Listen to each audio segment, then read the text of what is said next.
कालिन सुजाकू से बच के निकल जाती है और सुजाकू उसका पीछा नहीं कर पाता क्योंकि उसको ऑर्डर्स मिले हैं कॉर्नेलिया को बचाने का।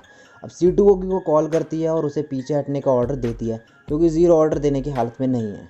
इसी दौरान ज़ीरो नीचे खून देखता है लेकिन ये किसका पता नहीं। वो ये सब देख के टेंशन में आ जाता है क्योंकि उसका मास्क भी उतर गया था और उसकी हैंडगन भी गायब है।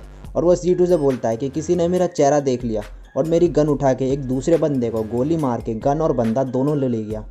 इसके बाद नेक्स्ट सीन में हमें पता चलता है कि जो शर्ली है उसके पास लल्यूश की गन है और एक लेटर लिख रही है वो हाल ही में हुए इवेंट के बारे में। तभी उसके रूम में उठ जाती है और बोलती है कि ये क्या लिख रही हो, कहीं लल्यूश के लिए लव लेटर तो नहीं है। तो शर्ली कहती है हाँ ऐसा ही कुछ।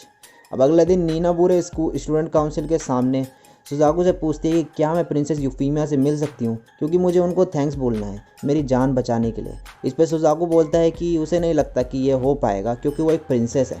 तभी फ़ोन बजता है और सुजाकू फ़ोन उठाता है। फ़ोन पे लल्यूश होता है और सुजाकू से बोलता है कि वहाँ कुछ अजीब है क्या। तो सुजाकू बोलता है कि हाँ शर्ली और तुम आज स्कूल नहीं आए। लल्यूश फिर बोलता है कि क्या तुम नानली को बोल दोगे कि आज मैं घर देर से आऊँगा। तो सुजाकू बोलता है आज तुम तो रोज़ ही देर से आते हो। तभी आर्थर की वजह से फ़ोन कट जाता है। अब लल्यूश बोलता है कि सुजाकू ने मेरी गन नहीं ली और मिलिट्री या जापान लिबरेशन फ्रंट से भी कोई नहीं हो सकता। और सीटू को बोलता है कि मैं ओगी से बोल दूंगा ब्लैक मार्केट में गन ढूंढने को। और तभी वो सीटू से बोलता है कि मैंने शायद शर्ली को वहाँ पे देखा था।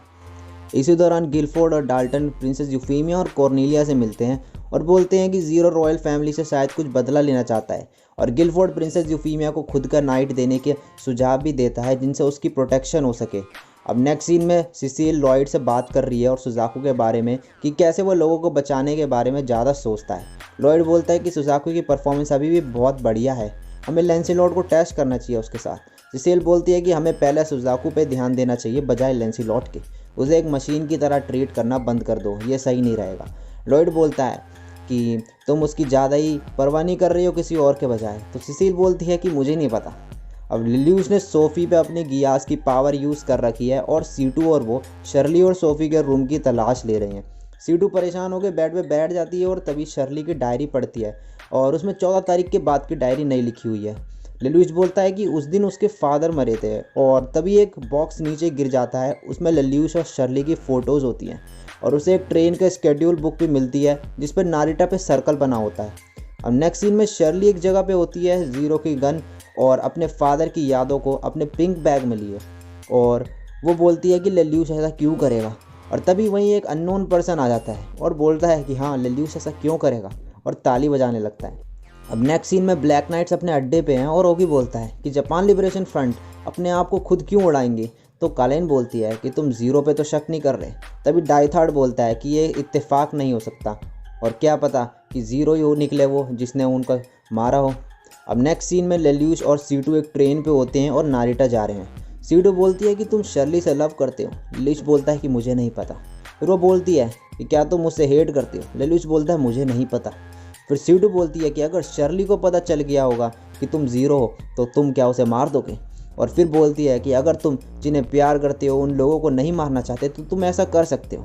अब दूसरी तरफ वही अननोन बंदा शर्ली से बोलता है कि तुम उस लड़के से अभी भी प्यार करती हो ये जानने के बाद भी कि वो ज़ीरो है, और बोलता है मुझे सब कुछ पता है, और ये भी बोलता है कि तुम दोनों को सज़ा मिलनी चाहिए।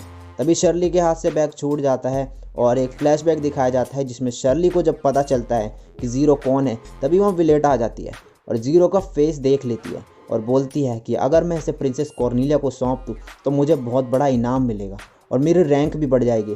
तभी शर्ली विलेटा पे गन पॉइंट कर देती है। विलेटा उसे देख के गुस्से में आ जाती है और उसे मारने के लिए आगे बढ़ती है, लेकिन तभी शर्ली उस पर गोली चला देती है और उसे मार देती है। अब प्रेजेंट में वो अननोन पर्सन शर्ली से बोलता है कि तुम भी ज़ीरो की तरह एक खूनी हो और तुमने अपने फादर की भी मौत का इस्तेमाल किया लल्यूश के करीब आने के लिए, और बोलता है कि तुम एक पापी हो, तुम्हें पता था लल्यूश किसी और से प्यार करता है मगर फिर भी तुम उसके पीछे घूमती रही, और बोलता है कि तुम्हें सज़ा मिलनी चाहिए। शर्ली रोने लगती है और तभी हमें दिखाया जाता है कि इस अननोन पर्सन के पास भी गियास की पावर है। अब लल्यूश और सीटू भी वहाँ पहुँच जाते हैं और शर्ली को ढूंढने लगते हैं। तभी लल्यूश को शर्ली का कॉल आता है मगर जैसे ही वो उठाता है वो अननोन पर्सन उसके पीछे होता है और उसके पास शर्ली का फ़ोन होता है। लल्यूश उसे बोलता है कि तुमने शर्ली के साथ क्या किया। तो वो बोलता है कि अगर तुम्हें जानना है तो मेरे साथ तुम्हें चेस का गेम खेलना होगा। इसी दौरान सीटू एक बाइक वाले से बात कर रही होती है और तभी वो लल्यूश और उस बंदे को देखती है माउंटेन रेल कार में, और उस बंदे को देखते ही वो बोलती है माओ। अब लेल्यूश माओ के साथ गेम खेल रहा है चेस का, और लेल्यूश की हर एक मूव जो है वो प्रेडिक्ट कर देता है, और C2 बाइक पे उन दोनों का पीछा कर रही है।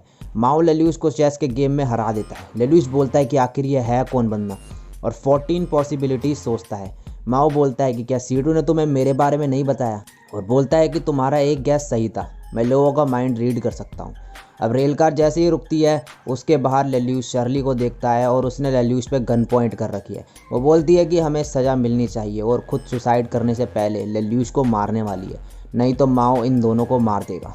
लेल्यूश शर्ली को समझाने की कोशिश करता है, मगर ये जो बंदा है वो उसे कंफ्यूज कर देता है शर्ली को, और वो इसकी बातों में उलझ जाती है। शर्ली और ज़्यादा कंफ्यूज हो जाती है और लेल्यूश पे गोली चला देती है। गोली उस पर नहीं लगती, मगर लेल्यूश नीचे गिर जाता है और उसके जेब से शर्ली और उसकी फ़ोटोज़ गिर जाती है। शर्ली उन्हें देखती है और अब वो माओ पे गोली चला देती है। माओ बच जाता है, फिर बोलता है तुम दोनों जो करना है वो करो, और रेल कार में चले जाता है। और जैसे ही गन उठा रहा होता है वो उन्हें मारने के लिए, दरवाज़ा बंद हो जाता है। वो बाहर देखता है C2 होती है वहाँ पे, और C2 बोलते हैं कि माओ तो ये तुम ही थे। और माओ बोलता है कि C2 ये तुम ही हो, मैं तुमसे ज़रूर मिलूँगा। अब शर्ली लेल्यूश को बता देती है कि उसने वेलेटा को मार दिया, मगर लेल्यूश उससे बोलता है कि तुम्हारी कोई गलती नहीं थी, और बोलता है कि तुम ये सब चीज़ भूल जाओ तो अच्छा है, मैं ये सब तुम्हें भुलवा सकता हूँ, और उस पर गियास की पावर यूज़ कर देता है। अब दूसरी जगह होगी वेलेटा को देखता है और वो ज़िंदा होती है, और वो ज़ीरो का नाम लेती है। अब उसी रात शर्ली मेमोरियल पे होती है, तभी लेल्यूश वहाँ आता है, और लेल्यूश ने उसकी सारी मेमोरीज मिटा दी है। शर्ली बोलती है कि क्या तुमने भी अपने किसी फैमिली मेम्बर को खो दिया। लेल्यूश बोलता है कि नहीं, वो एक दोस्त थी, मुझे भी अभी पता चला उसको खो देने के बाद। आखिर में उसकी स्माइल ने मुझे बचा लिया, अब हम कभी वैसे लड़ और हंस नहीं पाएंगे। शर्ली बोलती है कि तुम उसे पसंद करती हो, है ना। लेल्यूश बोलता है कि अब मुझे नहीं पता। शर्ली बोलती है कि मुझे तो ये भी नहीं पता कि मैं यहाँ किस काम से आई थी, और बोलती है यहाँ कई सारी चीज़ें हैं जिन्हें तुम भुला नहीं सकते, किसी के प्यार को भी, और बोलती है कि फिर सुबह होगी। लेल्यूश बोलता है कि अभी तक सब चीज़ों के लिए थैंक यू, और वहाँ से चले जाता है। और इसी के साथ ये एपिसोड यहीं पे ख़त्म हो जाता है। सो गाइस, ये एपिसोड इतना ही था। नेक्स्ट एपिसोड देखना है तो इस वीडियो पे लाइक और कमेंट कर दो, वीडियो को शेयर कर दो, और चैनल पे पहली बार आए हो तो चैनल को सब्सक्राइब करके बेल आइकन को भी प्रेस कर दो ऐसी ऑसम कंटेंट देखने के लिए। आज के लिए बस इतना ही, मैं मिलता हूँ नेक्स्ट वीडियो में, तब तक के लिए सायोनारा और बाय।